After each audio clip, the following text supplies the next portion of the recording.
G'day you mob, Pete here, and this is another episode of Aussie English, the number one place for anyone and everyone wanting to learn Australian English. So today I have a Goss episode for you where I sit down with my old man, my father, Ian Smissen, and we talk about the week's news, whether locally down under here in Australia or non-locally overseas in other parts of the world. Okay, and we sometimes also talk about whatever comes to mind, right? If we can think of something interesting to share with you guys related to us or Australia, we also talk about that in the Goss. So these episodes are specifically designed to try and give you content about many different topics where we're obviously speaking in English and there are multiple people having a natural and spontaneous conversation in English. So it is particularly good to improve your listening skills. In order to complement that though, I really recommend that you join the podcast membership or the academy membership at aussieenglish.com.au, where you will get access to the full transcripts of these episodes, the PDFs, the downloads, and you can also use the online PDF reader to read and listen at the same time. Okay, so if you really want to improve your listening skills fast, get the transcript, listen and read at the same time, keep practicing, and that is the quickest way to level up your English. Anyway, I've been rabbiting on a bit. I've been talking a bit. Let's just get into this episode, guys. Smack the bird, and let's get into it.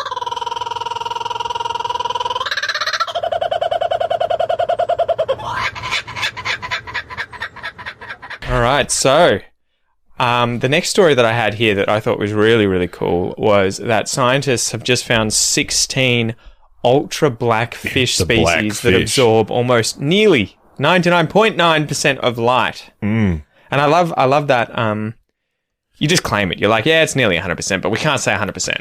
No, you know, we haven't tested it. It's like with germ killers, right? Yeah. That anytime you're spraying stuff down, it's always like, kills 99.9% of germs. And you're like, probably kills 100%. They just can't say it in case someone did prove it and sued them. But also there's an error in any measurement. Yeah. And so as soon as you say 100%, there is no error. Mm-hmm. You can't have an error in an absolute. And you 100% have to be wrong means once everything. To be in trouble. That's right. So, within the, and look, 0.1% is much smaller than typically statistical error in any testing. So, but 99.9% of light. This is an interesting one because the immediate thing you look at is go, well, why? But it's the reverse question. It's how? There is no value in having something that can absorb 99.9% of light. It doesn't have to be in disguise. It lives in depths where there is almost no light. Well, that's the thing, the reason why it's like that is because it's never actually had to have a coloration that it's going to either have to. But I think you're wrong. With all due respect, because I think that if you go into caves. If you were to see cave fish, where you see those blind cave fish where there is no light, but they're not living at depth and they're not using bioluminescence, they're see-through, transparent or white. Yes. In this case, it's different. That's a loss of pigment. Yeah, or a lack of it. Yeah, exactly. Whether or not, you'd imagine they had it in the beginning. Yeah, and this one, look, the alternative, this one may be that, and I haven't. I read the story. They are clearly just from the image there. They are producing light. Well, that's the thing. And that's what they want to do is to have. If they're producing light, fluorescing in order to attract other animals so that they can eat them, then all they want the animal to see is the light they're producing, not suddenly I've got a glow on my big teeth. Yeah, well, you can imagine it's that thing of like there's the light hanging out there and you're like, oh, wow. And then all of a sudden, like out of a cartoon, you see the face come into the light and just be like, yes. Yeah. But you're getting too far ahead. So a team of marine biologists use nets to catch 16 species of deep sea fish that have evolved the ability to be virtually invisible to prey and predators. They call it ultra black, meaning that, the skin has evolutionarily adapted so that the fish is effectively able to camouflage into darkness, which is pretty cool. The fish absorbs 99% of light that hits their skin that makes them nearly invisible to other deep sea fish. They were caught 200 meters down and more off California's Monterey Bay. Deep. There's still light at 200 meters. Well, I guess it's below that. It's starting there. And so going Monterey, just for a bit of geography, for those who are not off of Californian or Americans, Monterey is about as close as the continental shelf gets to that west coast of North America. And so you only have to go a few kilometres offshore and it's 5,000 metres deep. It's insane. So, yeah. Yeah, so no sunlight reaches as far down as they went in order to catch these fish, but many species have bioluminescence, you know, for hunting, for defense, for show, for display. And for fish that don't want to be seen, it's the problem is, how do you hide yourself from bioluminescent light, even though there's no sunlight down there? So that's why they've evolved this hyper black skin. It's so that they can hide themselves from the light that they produce, the light that's produced by other things, or the light that's around fish or animals that they produce after they've been eaten. So it was really interesting here. The woman who discovered this, Karen Osborne, was like, I've been trying to take photos of these fish that we caught. It won't reflect anything. Yeah, and they always came out horribly, even though I was using these 2 strobe lights. Yeah. And so they cut the skin up and put it under the microscope and found that there were these organelles called melanosomes in the skin layer containing melanin, which is what you get when you tan your skin. Melanocytes are what we get, you know, like me, freckles. Yeah, and so she was saying the photos always came out horribly.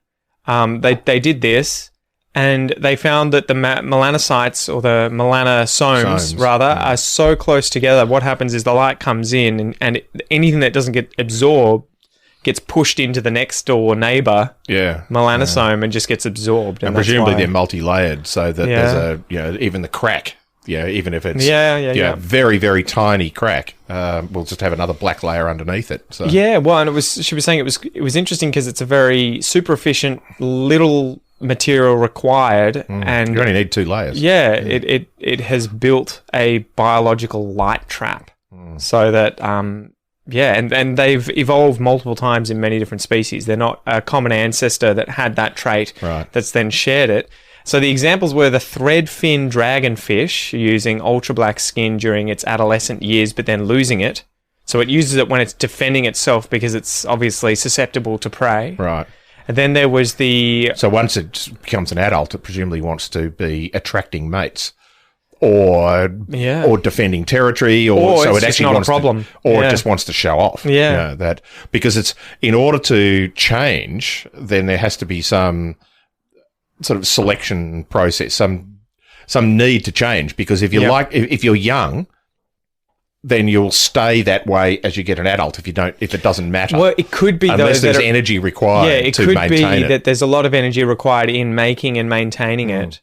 And that there's no benefit to having it, and so it gets selected against later in age, like having eyes in cave fish, right? They don't grow those. They have eyes, but they're so rudimentary they don't work because eyes are an expensive organ to try and build and maintain, and so it's better to just put that into size. But they still have them because the original fish that took over that territory had them because they came from caves that had a bit of light and they could see, and all of a sudden they didn't. So. Yeah, exactly. So the next one had bioluminescent lures that it was using to bait prey to come in, and so it obviously wanted to hide itself from its own light source so that it can ambush prey items that come up. And then the last one had ultra black skin just on its gut. It's cool, isn't it? Around the outside of its stomach, which they suggested was related to when they eat bioluminescent animals, they don't want the light shining through the stomach. Which then makes them obvious. Yeah, exactly. So interesting that you wonder if the skin would have melanosomes deeper in it or on the outside. You would wonder, is it sitting in the same location? The light internally. Exactly. Yeah. That's an interesting one. So my question here was, how do you think these fish find each other in the dark? It would be by smell. Or maybe they display, right? And they're just like, I can see you, you can see me, we'll get close and we'll do it. But we never actually get to see one another. Yeah. Don't turn the lights on. Yeah, and what do you think it is? I might have an ugly one. What do you think it is that makes these fish look so terrifying? Because every time you see these deep sea fish, they seem to be effectively a mouth and an asshole. Yeah, right? they're sort of they're science fiction aliens, aren't they? Yeah, and they tend to be long, but they tend to be this huge mouth with massive But that's teeth. all they have to do. Yeah, if you're an animal that's living in complete darkness and you're using, say, a lure to attract prey, all you need is honking great mouth that if they come anywhere near you, you just go grab. Yeah. You're not going to have a second chance. It's like sharks. Yeah. Sharks are attack predators. They're not just sort of, I'm just going to hang around and, stick a little net out and grab a little filter this and filter that. It's, there's something. Wham. Wow. Yeah. Which is why most of us end up losing limbs but don't die, right? If we get attacked. Yeah. And so, it's that. Take one bite and you're like, ugh, not for me. Exactly. If you're going to grab and make a significant chunk out of whatever you're aiming at. What is it, type 1 versus type 2 errors, right? Where it's like it's better to be wrong but have taken the bite than to be right and not have taken the bite. That looks like a prey item, but I'll leave it. And I don't have the weaponry to attack it, so I'll just fly off. So you're actually going to starve. That looks like a prey item, but I'll try. It's a rock. Yeah. Whereas the fish that trying. goes, grab, it's a rock, but you haven't lost much except a couple of teeth. Yeah. Which, by the way, fish regrow really quickly. Yeah, but they are creepy, right? And the funny thing is that I think a lot of the problems these scientists have is that because of the pressure down below when they go fishing for them and they use nets to scoop them up and bring them to the surface, they explode. That's always the case. And it was a huge issue, right? For a long time, they didn't have submarines or submersible vehicles that could go down and get videos. And so it was really cool once they started doing that. Thanks, James Cameron. Yeah. You could get a photo of how these animals actually appeared.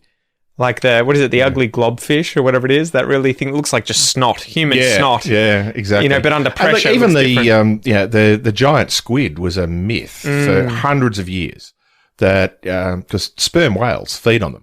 And you can see the scars. You'll quite often see sperm whales and they have these scars down their mouth. And it was a myth. It was sort of this, it was one of those edge of the earth, fall off the edge of the earth or get eaten by a giant squid stories that old sailors used to tell. Yeah. But they're real. And the trouble was that whenever people caught them at depths of hundreds of meters and dragged them to the surface, they exploded.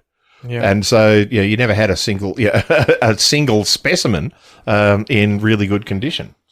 Well, and they're much more common, I think we've realised, because they are, I think, the only food source, or at least the primary food source of sperm whales. Yeah, pretty much. Which is why they've evolved to dive so deep. So deep, because they're going after things that live in the depth. Well, and that must be a cool story too, because they're toothed whales, so they're related to things like dolphins and killer whales and everything. Yeah. So they must have evolved, you would imagine, obviously in the shallows. Surface feeders or shallow. And there was obviously prey items at these different depths that weren't being exploited by other whales or other sharks or whatever, and they just kept going and going and going. Yeah, and so they could swim deeper, but they also got larger. Yeah. So if you're going to go after larger prey, you have to be larger, or you've got to be lots of you.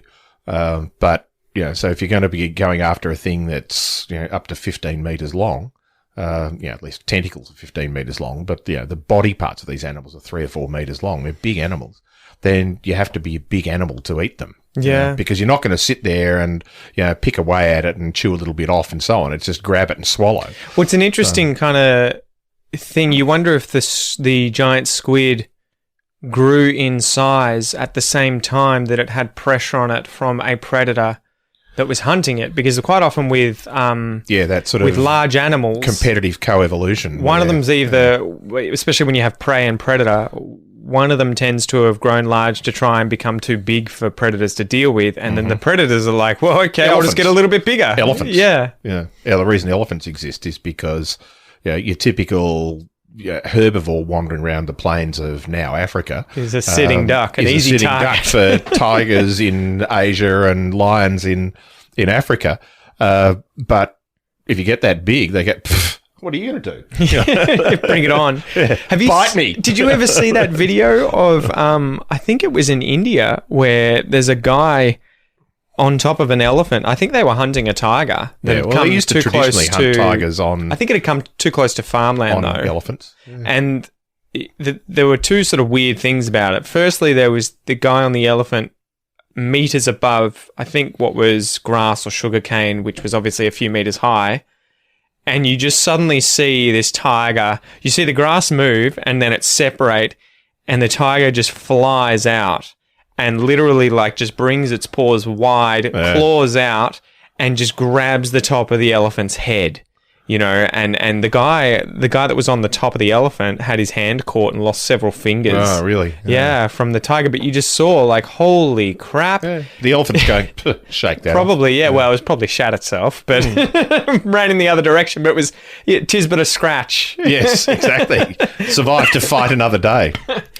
Yeah, but that sort of evolutionary arms race is always really interesting. And I guess you probably have that with the deep sea fish, where you have crazy evolution of eyes and the ability to see light in order to try and pick up predators and prey. Have you seen those fish with the two big ass eyes in their top of their head pointing up? Pointing up. Yeah, they're huge, and they look like they're transparent. Yeah. And then at the bottom of them, there are all those sensitive cells picking up light. And I think they must just look for the slightest change. The slightest change in light and go in light, wham. and just go bang. Yeah, there's a shadow, go. Yeah, isn't that just nuts? And yeah, I don't know. Evolution blows my mind. I love it. Yeah, well, hey, that's what we both spent most of our lives studying. So yeah. Anyway, good episode, guys. Hope you enjoyed that one. Cheers. See ya. Alrighty, you mob, thank you so much for listening to or watching this episode of The Goss. If you would like to watch the video, if you're currently listening to it and not watching it, you can do so on the Aussie English TV channel on YouTube. This is different from the main channel. You'll be able to subscribe to that. Just search Aussie English TV on YouTube. And if you're watching this and not listening to it, you can check this episode out also on the Aussie English podcast, which you can find via my free Aussie English podcast application on both Android and iPhone. You can download that for free, or you can find it via any other good podcast app that you've got on your phone. Spotify, podcasts from iTunes, Stitcher, whatever it is. I'm your host, Pete. Thank you so much for joining me. I hope you have a ripper of a day, and I will see you next time. Peace.